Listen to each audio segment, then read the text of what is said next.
Anyway, let me go on and do, for the remaining 17 or so minutes, let me do my session for today. We've been running on the topic of quantum leaping. We're it's a very interesting thing. I already showed you, for those of you who've been following the series, I told you there are barriers that are preventing many people from taking a quantum leap in life. And I mentioned very clearly that there are basically 5 of them. The first one is that 95% of our daily behavior is automated by the subconscious mind. We call it the elephant versus the monkey challenge, all right? Then number 2, our conscious mind is the creative mind. It only runs very little of our, lives. So most of our life is already etched in belief forms, which are unconscious commands. These are unwritten commands in your subconscious mind, and they control everything you do. That's why it's so difficult to overcome belief. We talked about positive speech, and self-help is not enough because the beliefs are more powerful than your faith. I mean, that's crazy, but it's a fact. Your beliefs are more powerful than your faith because your beliefs are sitting at the subconscious level of your heart and mind, whereas your faith is sitting at the conscious level. So your faith only covers 5% of your waking life. That's why Jesus said, you must believe. Only continue to believe. Belief was the biggest issue that Jesus spoke about. So we are on the concept of we are the product of our environment. And today I'm going to go into some interesting science, and I'm speaking about brainwaves. But before I do that, I just want to remind you that we looked at the topic of the childlike state of mind. And I told you that the childlike state of mind is what we call suggestibility. Now, how do we create new commands that change your beliefs and twist them? So in NLP, we have very, very powerful methods, but in order to teach you to understand what those methods are, especially in the area of self-hypnosis and reframing, which is all part of self-hypnosis and even hypnosis itself, I want to go into the science of it. And today we're going to go deep into the whole science of brain waves and what they mean. So bear with me, because this is absolutely critical. If I'm going to talk about hypnosis and changing programming at subconscious level, I need to give you the science, because without giving you the science, many of you will say, oh, wait, Kwasira, now they're teaching new age stuff in their meetings. No. This is not new age. This is pure science. And you need to understand the science behind what happens in our minds. So very quickly, in cognitive science, it has been demonstrated that the state in which one's mind becomes as a child is when our brain waves are in the theta phase, theta.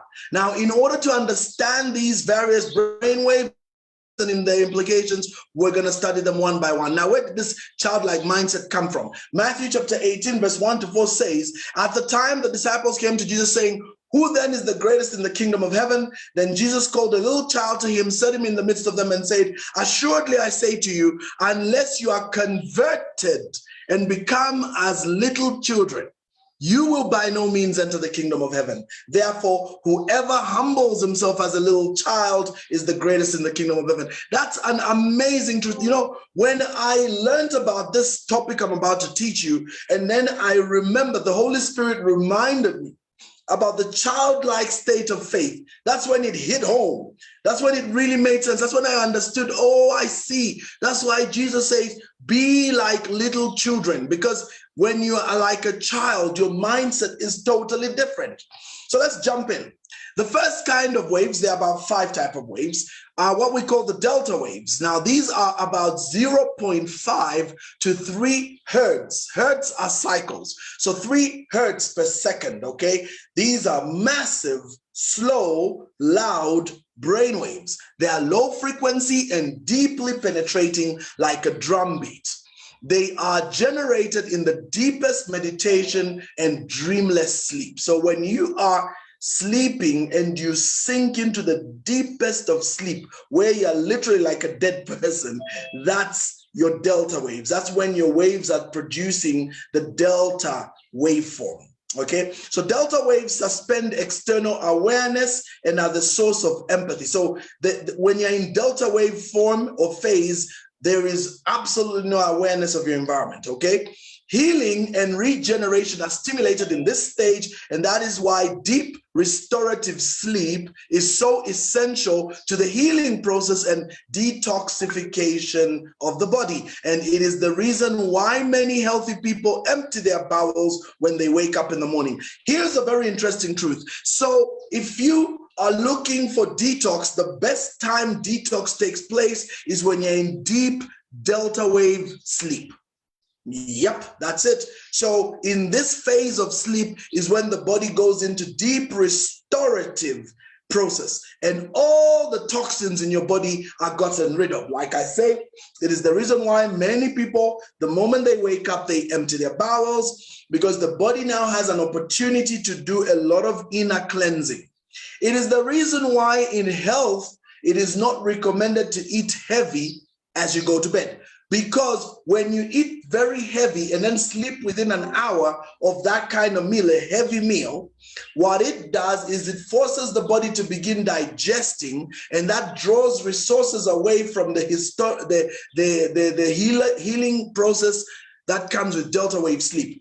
And so what happens instead is you get disturbed. Your body loses focus on detox. And that's why some people have lousy, disturbing sleep, because the process of feeding and breaking down the food in your stomach is taking place instead of the process of healing and cleansing. So that's why we normally have this teaching that we learned from many years ago, that you have a breakfast of a king, you have the lunch of a prince, and you have the dinner of a servant, or no dinner at all. If you're going to eat dinner, make sure you eat no later, what do we say? 3 hours before you go to bed. So if you go to bed at 9 in the evening, you eat at 6. If you go to bed at 10, you eat at 7. But there's also something called the circadian rhythm clock, the biological clock that works with our cycles as human beings. It has been discovered amazingly that the circadian clock is a very interesting concept of how the body works. And you discover that most people are active, very active mentally and alert between the hours of 4 a.m. and 9 a.m. But what's interesting also is that these are the hours when the mind and the human spirit are at their lowest, especially 3 a.m. The reason is because the circadian clock follows the rhythm of the sun and the moon as you sleep and awaken. This light and dark is actually a very powerful biological process, and this affects all living creatures on the earth, whether it's plants, whether it's animals. They are affected by the celestial movements of the stars and how the planet is rotating. So our circadian biological clocks are kind of tuned to that or synchronized with that. And that's why people who travel and cross time zones tend to suffer what they call jet lag, because the body is trying to adjust to the new time zone. Another interesting truth is that people who do psychology and those who torture people, like when they do interrogation of criminals, they tend to pick late hours in the night to start interrogating people because their minds are at the lowest. They've also discovered that if you keep a light on in the room that the person is in and you don't switch it off, that messes their circadian clock and it makes them more vulnerable and weak mentally. So you can take advantage and ask a lot of questions. So that's why when, even if they don't use physical torture, one of the most effective ways of interrogating any kind of person would be to use these confusing processes. So some of the processes would be used like switching on the light continuously, playing loud sounds, switching them off, then switching them on again, playing loud sounds. That can really confuse a person because they fail to get into any form of rhythm, and that can mess their mental state. This is a very powerful method used, which can then break a person down and allow these people to extract information. So this thing about waves, delta waves and waves and states of the mind and circadian rhythm clocks is very important. Another interesting truth I learned about delta waves, this will shock many of you listening to this call this morning, is that, for example, they discovered when they did a deep survey over the many years, one amazing truth that was learned, which is shocking, is that the highest number of cardiac arrests, that means actual heart stoppages and deaths through heart failure, occur, listen to this one, this is shocking, between 3 a.m. and 9 a.m. That's 6 hours. The time I just spoke about, that 6 hours is when most people have heart attacks and drop dead.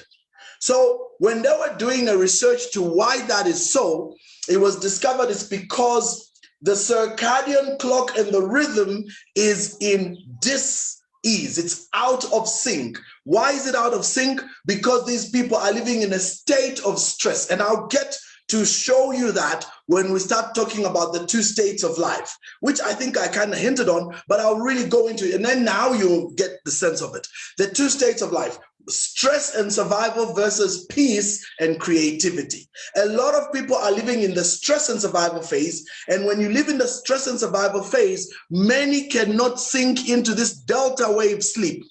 And because they cannot sink into this delta wave sleep, you know what happens to them? Their body becomes out of sync. They don't heal. The toxins are not removed from the body. The stress hormones and all sorts of things remain stuck there. And so they are not, their level of poison, if you like, in their life is high. And that's what leads to this state where they can end up with a heart attack, because their body is constantly stressed. So it's very important that you get deep sleep. I'm sure you've heard a lot of people who tell you, I couldn't sleep all night. You know, I just kept dreaming and thinking about this situation. Now imagine there are some people, that's their life. Like their whole life, they're just in that state of mind, you know, where they are stressed so much, so they never ever get proper sleep. And so think about how much toxins accumulate in their body. Think about how much stress hormone is destroying the muscles. Because remember, when you get a stress hormone, the stress hormone is which one? Adrenaline. Adrenaline is designed for you to survive. It's designed for you to escape. That's usually what it's for. It's called the triple F hormone. That means fight. So meaning when a situation that's threatening comes, you are ready to fight. It also freezes you up. It tenses you up. So from a survival standpoint, being tense and frozen can also lead to you being cold. And then also flight, it causes you to run. You can run faster. And the reason this happens is basically twofold. Number one, when you're under stress, your what are they called? Your arteries dilate. Why do they dilate? Because they allow more blood to pass through, more oxygen, because you're in a state where your muscles need that energy to either fight or run or freeze. And then the pupils dilate. Okay, your heart pumps faster, and you release a lot of adrenaline in your blood system. Now, adrenaline is designed for a short period of time, 20 minutes, 30 minutes. But you can't live in that state continuously for long. So many of these people, they live in a state of stress throughout. You know, you get damage. The damage is terrible. I mean, for example, the late Martin Luther King Jr., I think if I'm not wrong, was shot at the age of 40. I think he must have been 40. He was very young, 40, maybe 42, somewhere there. But he was a young gentleman. And when they checked his heart, they said he had the heart of a 60-year-old. That means the man was in constant stress. Understandably. I mean, he had death threats all around him. And for sure, you see the death threats came through. He was shot dead. He was a young man, but he had a heart of a 60-year-old, meaning his heart, he carried too much burden. He had so much stress. His whole life, he was living stressed, fighting against the system and all the injustices going on with the African Americans over there. And so that took a toll on his body. So even though he was a young man, he was too stressed. If he didn't die from a bullet, he could have probably died from a heart attack. And that's kind of sad to think about. And if you realize that's what's happening to many people who are out of place in their lives. But that's the bit about delta waves. So it's very important to get this kind of deep sleep. Then quickly, as we conclude, we go to theta waves. So next time I'll pick up on alpha waves, but let me talk about theta waves and close with this. So theta waves are between the frequency of 3 to 8 hertz, not megahertz, hertz. Those are frequencies, okay? Theta brainwaves occur most often in sleep, but are also dominant in deep meditation. That's very interesting. So theta is our gateway to learning, memory, and intuition.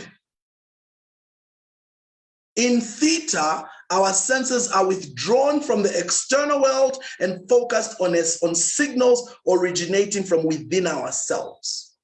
It is that twilight state which we normally only experience fleetingly as we wake or drift off to sleep. So it's the state of mind between sleep and awake. You're just there, just that kind of state. In theta is where we are in a dream, vivid imagery, intuition, and information beyond our normal conscious awareness. It's where we hold our stuff, our fears, our troubled history, and our nightmares. Interestingly, this state is also what is known as the suggestible or childlike state of mind. So I have to end there. I'll come back to this. So what I want you guys to realize as you're watching this is that that state of mind, the childlike state of mind, is the theta wave phase. So it's the theta wave phase. It is the one just before deep sleep, but it's deeper than the trance state or the awakened state. And we'll get into all these so that you understand. I chose to start from the deeper end and kind of rise up all the way to the woken state. And this theta phase, ladies and gentlemen, is one of the most exciting truths I learned. It can be consciously reached.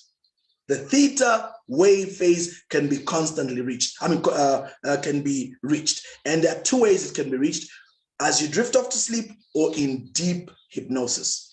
So as you drift off to sleep or in deep hypnosis, you can reach that phase and you can awaken and change stuff at that phase. That's where you reprogram. It's that phase where the reprogramming takes place. That's why I get amazed by people who choose to sleep listening to music. For example, hip hop.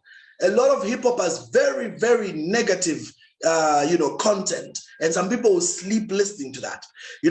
A lot of the music today has got very negative words, some of it very spiritual. They sleep listening to that instead of sleeping listening to what your body needs. And I will show you as we go on. But let me end here because we are done with our presentation. And so at this point, one of our greatest experts, this one is without argument. This is the stuff that Dr. Nelly teaches a lot, but she's not on the call because she obviously has gone somewhere else. But we teach this all the time. And at this point, what I want to do is just ask Auntie Sylvia to come through and just wrap us up for the day. When I come back next time, I'm going to go into the same theta, discuss it in far more detail, and show you even further how powerful these brain waves are and the implications of the brain waves. So Auntie Sylvia, over to you to wrap us up. Thank you so much. Yeah, it's so hot. I've had to stay in the room. What the brain thinks, the brain acts on. So as Ray Water is talking about how we think and how we apply our knowledge, we just have to be in the moment of really doing the things that we want. We have to do the things that we want. So today, make one of your 4 imperative things to pick on doing something that you've always wanted to do, something that the brain is telling you that you are able to do this. One of your 4 imperative, your 4 important things, and you must always know that imperative is from your plan A, important is from your plan B, and make sure that one of your things that you are going to do today, important, is to make sure to shift yourself and say, I've been doing this for such a long time. Let me do it differently. And also engage 2 people that you are going to do those things with. Your accountability partners who is telling you that it's all right to make a mistake. We have just known that this doesn't work. So let's do it another way. So encourage 1 person, 2 people. If you can find 10, celebrate with them because we need to be celebrating the success. We need to give a good number to success, not these negative things we've been giving, success. Let's give it a good name. Let's celebrate success and have a good day.